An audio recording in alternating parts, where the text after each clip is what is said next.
ওই কি করছো এখানে? এখানে কাজ করতে আসছো না পড়াশোনা করতে আসছো?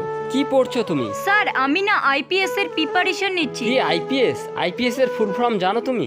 তুমি এখানে কাজ করতে আসছো, তোমাদের যোগ্যতা শুধু কাজ করাই, এত বড় স্বপ্ন দেখা নয়।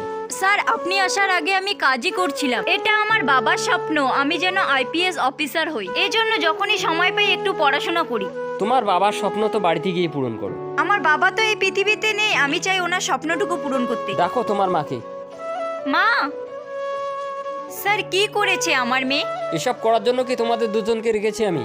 তোমাদের কাজ করার জন্য টাকা দেই না পড়াশোনা করার জন্য? স্যার ক্ষমা করে দেবেন, আজকের পর থেকে আর কখনো এরকম হবে না। ভালো করে বুঝিয়ে দিবে কখনো যেন এরকম ভুল না হয়। ওই তাড়াতাড়ি কাজ করো।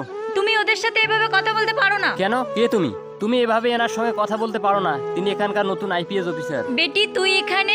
আমাকে ক্ষমা করে দিও। মা চলো এখান থেকে।